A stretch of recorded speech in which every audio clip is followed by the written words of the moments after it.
Pada kali ini kami akan membahas materi tentang laporan keuangan dalam sistem informasi. Nah, sebelum menjelaskan materi lebih dalam, kita perlu untuk memahami terlebih dahulu apa pengertian dasar laporan keuangan dalam sistem informasi akuntansi. Dalam sistem informasi akuntansi, untuk menjalankan bisnis atau perusahaan memang tidak boleh dilakukan secara sembarangan. Diperlukan pengetahuan yang memadai terkait aneka proses yang ada di dalamnya. Salah satunya adalah persoalan pencatatan laporan keuangan. Nah, lantas apa yang dimaksud dengan laporan keuangan? Laporan keuangan adalah catatan data dan informasi keuangan atas suatu organisasi yang dicatat dalam suatu periode tertentu. Pengertian lainnya, laporan keuangan atau financial record adalah dokumen atau laporan yang menggambarkan kondisi keuangan suatu entitas seperti perusahaan, organisasi, atau individu.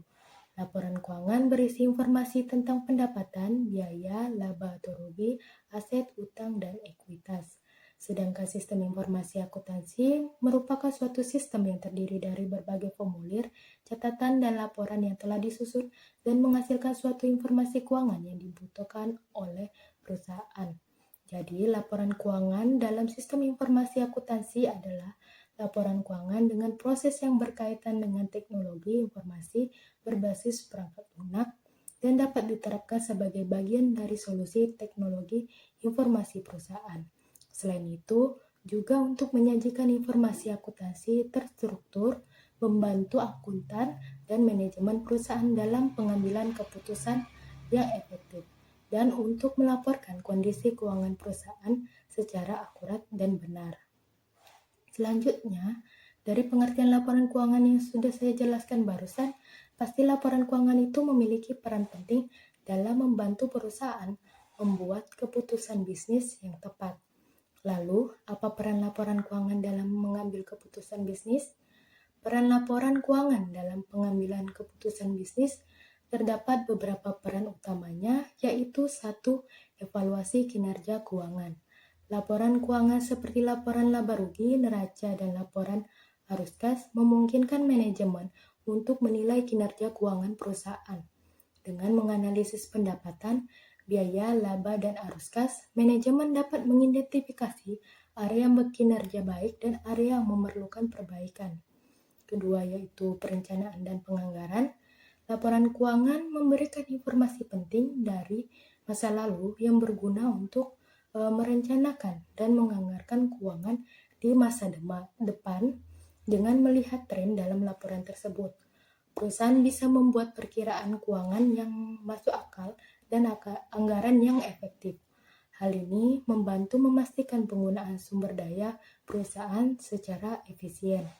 Ketiga yaitu pemantauan dan pengendalian.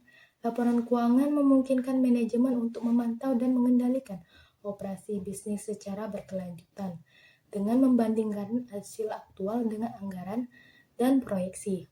Perusahaan dapat mengidentifikasi penyimpangan dan mengambil tindakan korektif yang diperlukan.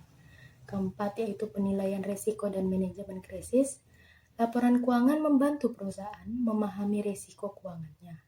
Dengan memahami kondisi keuangannya, perusahaan dapat merencanakan strategi untuk mengurangi risiko dan menghadapi masalah keuangan dengan lebih baik.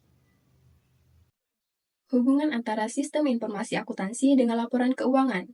Sistem informasi akuntansi penting untuk meningkatkan kualitas laporan keuangan di sebuah organisasi atau perusahaan. Jadi, sistem informasi akuntansi ini punya kemampuan untuk mengintegrasikan data keuangan secara otomatis, akurat, dan relevan, sehingga kita bisa menghasilkan laporan keuangan yang berkualitas tinggi.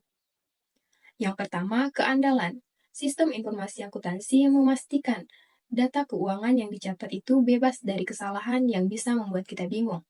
Jadi, sistem ini dirancang untuk meminimalkan kesalahan manual, menyediakan audit trail atau jejak audit, dan meningkatkan integrasi data. Yang kedua, relevansi. Sistem informasi akuntansi mendukung penyajian laporan keuangan yang relevan dengan penyediaan informasi yang tepat waktu, spesifik, dan detail. Contoh, pada salah satu laporan anggaran dan realisasi pada sektor publik yang disusun menggunakan laporan sistem informasi akuntansi yang membantu para pemerintah untuk mengevaluasi pada efisiensi alokasi sumber daya. Yang ketiga, transparansi. Sistem informasi akuntansi dirancang untuk mendukung transparansi laporan keuangan dengan cara mengintegrasikan semua data ke dalam satu sistem. Jadi, semua informasi ada di satu tempat. Mengurangi peluang manipulasi data, karena setiap transaksi dirancang secara otomatis, dan menyediakan akses bagi berbagai pemangku kepentingan. Nah, semua yang berkepentingan dapat melihat informasi yang diperlukan. Keempat, konsistensi dan daya banding. Sistem informasi akuntansi memungkinkan organisasi atau perusahaan untuk mencatat sebuah transaksi secara konsisten sesuai dengan standar akuntansi yang berlaku. Hal ini mendukung daya banding sebuah laporan keuangan baik dalam satu periode maupun antar realistis. Ketepatan waktu. Sistem informasi akuntansi memastikan bahwa laporan keuangan disampaikan tepat waktu. Informasi yang cepat dan akurat sangat membantu pengambilan keputusan.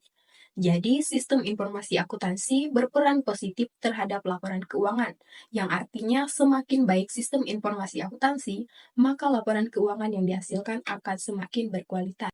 Standarisasi laporan keuangan dalam sistem informasi adalah penerapan standar akuntansi keuangan untuk menyusun laporan keuangan. SAK berfungsi untuk menjaga keseragaman penyajian laporan keuangan. Apa itu standar akuntansi keuangan dan seperti apa yang berlaku di Indonesia? Standar akuntansi keuangan adalah suatu kerangka dalam prosedur pembuatan laporan keuangan agar terjadi keseragaman antara penyajian laporan keuangan. Ada 4 pilar dalam standar akuntansi keuangan. Yang pertama, PSAK IFRS, Pernyataan Standar Akuntansi Keuangan, International Financial Report Standard. Standar ini digunakan untuk badan atau bisnis yang memiliki akuntabilitas publik, yaitu badan yang terdaftar atau masih dalam proses pendaftaran di pasar modal seperti perusahaan publik, asuransi, perbankan, BUMN, ataupun perusahaan dana pensiun. Yang kedua, SAK ETAP, Standar Akuntansi Keuangan untuk entitas tanpa akuntansi publik. Standar ini digunakan untuk entitas yang akuntabilitas publiknya tidak signifikan dan laporan keuangannya hanya untuk tujuan umum bagi pengguna eksternal. Yang ketiga, PSAK Syariah atau Pernyataan Standar Akuntansi Syariah. PSAK Syariah merupakan pedoman yang dapat digunakan untuk lembaga-lembaga kebijakan syariah seperti bank syariah, pegadaian syariah, badan zakat, dan lainnya. Dan yang kelima, SAP, Standar Akuntansi Pemerintah. Nah, standar ini telah ditetapkan sebagai peraturan pemerintah yang ditetapkan untuk entitas pemerintah dalam menyusun laporan keuangan pemerintah pusat, LKPP, dan laporan keuangan pemerintah daerah, LKPD. SAP dibuat untuk menjamin transparansi, partisipasi, dan akuntabilitas pengelolaan keuangan negara demi terwujudnya pemerintah yang baik dan bersih. Jenis-jenis laporan keuangan SIA. Adapun jenis-jenis laporan keuangan yang dihasilkan oleh sistem informasi akuntansi, yang pertama ada neraca, di mana laporan yang menunjukkan hasil keuangan perusahaan pada satu titik atau waktu tertentu.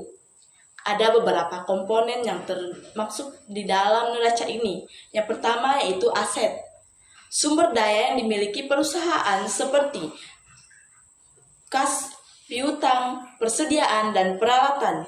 Yang kedua yaitu adalah kewajiban, di mana utang atau kewajiban perusahaan kepada pihak lain seperti utang dagang dan pinjaman bank. Selanjutnya adalah ekuitas, hak memiliki atas aset perusahaan setelah dikurangi kewajiban. Neraca membantu dalam penilaian solvabilitas dan stabilitas keuangan perusahaan. Yang kedua, laporan laba rugi. Laporan yang menunjukkan kinerja keuangan perusahaan dalam suatu periode tertentu. Adapun komponen laporan laba rugi, yang pertama adalah pendapatan, di mana pendapatan atau penghasilan yang diperoleh dari operasional perusahaan tertentu. Yang kedua adalah beban, biaya yang dikeluarkan untuk menjalankan bisnis seperti biaya produksi dan pemasaran. Yang ketiga adalah laba atau rugi, di mana selisih antara pendapatan dan beban yang menunjukkan keuntungan atau kerugian perusahaan. Laporan ini digunakan untuk mengevaluasi probabilitas perusahaan. Yang ketiga, laporan yang menunjukkan pergerakan kas masuk dan keluar selama satu periode, yaitu laporan arus kas. Baik, di sini saya akan menjelaskan mengenai pengendalian internal dalam penyusunan laporan keuangan. Nah, pengendalian internal adalah proses yang dirancang dan diterapkan oleh manajemen untuk memberikan keyakinan yang memadai tentang pencapaian tujuan organisasi dalam hal efektivitas dan efisien operasi. Keadaan laporan keuangan dan kepatuhan terhadap hukum dan peraturan yang berlaku. Nah, di sini ada 4 pengendalian internal dalam penyusunan laporan keuangan yang bertujuan untuk yang pertama, memastikan akurasi dalam keandalan data keuangan. Yang kedua, mencegah kesalahan dan kecurangan dalam penyusunan laporan keuangan. Yang ketiga, meningkatkan efisiensi dan efektivitas proses penyusuran laporan keuangan. Yang keempat, memenuhi persyaratan hukum dan peraturan yang berlaku. Nah, di sini saya akan menjelaskan juga mengenai komponen pengendalian internal. Ada 5 komponen utama pengendalian internal dalam penyusunan laporan keuangan. Yang pertama, lingkungan pengendalian. Ini mencakup nilai-nilai dan etika organisasi, komitmen manajemen terhadap pengendalian internal, dan struktur organisasi. Yang kedua, penilaian risiko. Ini melibatkan identifikasi dan penilaian risiko yang dapat mempengaruhi pencapaian tujuan organisasi. Yang ketiga, aktivitas pengendalian. Ini mencakup kebijakan dan prosedur yang dirancang untuk mengurangi risiko yang telah diidentifikasikan. Yang keempat, informasi dan komunikasi. Ini mencakup sistem informasi yang memadai untuk mengumpulkan, memproses, dan mengkomunikasikan informasi yang relevan. Dan yang kelima, pemantauan. Ini mencakup kegiatan yang dirancang untuk memastikan bahwa pengendalian internal tetap efektif.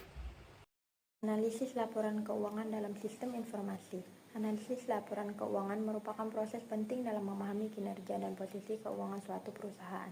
Dalam konteks sistem informasi, analisis ini menjadi lebih strategis karena data keuangan dapat diintegrasikan dan dianalisis secara real-time. Integrasi data keuangan dalam sistem informasi. Sistem informasi modern memungkinkan pengumpulan, penyimpanan, serta pengolahan data keuangan secara terpusat. Hal ini memungkinkan analisis yang lebih komprehensif dan efisien. Data dari berbagai sumber seperti transaksi penjualan, pembelian, serta inventaris dapat diintegrasikan dengan laporan keuangan, memberikan gambaran yang lebih lengkap tentang kinerja perusahaan. Kemudian manfaat dari analisis laporan keuangan dalam sistem informasi. Yang pertama yaitu pengambilan keputusan yang lebih baik. Analisis dan keuangan yang terintegrasi dalam sistem informasi membantu manajemen dalam membuat keputusan strategis yang lebih akurat. Yang kedua yaitu pemantauan kinerja real time. Sistem informasi memungkinkan pemantauan kinerja keuangan secara real time sehingga manajemen dapat mengidentifikasi masalah serta mengambil tindakan korektif dengan lebih cepat. Kemudian yang ketiga yaitu peningkatan efisiensi. Otomatisasi proses analisis laporan keuangan melalui sistem informasi yang mengurangi waktu dan biaya yang dibutuhkan untuk menganalisis data secara manual. Kemudian yang keempat yaitu analisis prediktif. Sistem informasi ini dapat digunakan untuk melakukan analisis prediktif berdasarkan data historis, membantu manajemen dalam memprediksi tren keuangan dan membuat rencana yang lebih baik. Yang selanjutnya yaitu metode analisis laporan keuangan dalam sistem informasi. Yang pertama yaitu analisis rasio. Metode ini membandingkan berbagai pos dalam laporan keuangan untuk mengukur kinerja dan posisi keuangan perusahaan. Contohnya yaitu rasio likuiditas untuk mengukur kemampuan perusahaan dalam memenuhi kewajiban jangka pendek. Yang kedua yaitu analisis tren yang membandingkan kinerja perusahaan selama beberapa periode untuk mengidentifikasi pola serta tren. Yang ketiga yaitu analisis komparatif, yaitu metode yang membandingkan kinerja perusahaan dengan perusahaan lain di industri yang sama untuk mendapatkan gambaran tentang posisi kompetitifnya. Metode yang selanjutnya yaitu implementasi analisis laporan keuangan dalam sistem informasi. Sistem informasi ini mendukung analisis laporan keuangan, biasanya dilengkapi dengan fitur-fitur seperti dashboard yang menampilkan data keuangan yang penting secara ringkas serta mudah dipahami. Yang kedua yaitu laporan dan grafik, yaitu menyediakan berbagai jenis laporan dan grafik yang dapat disesuaikan dengan kebutuhan pengguna. Yang ketiga yaitu alat dan analisis, yang memberikan alat untuk melakukan analisis rasio, analisis tren, dan analisis komparatif. Yang terakhir yaitu integrasi dengan sistem lain, yaitu mengizinkan integrasi dengan sistem lain seperti sistem ERP atau Enterprise Resource Planning untuk mengakses data yang lebih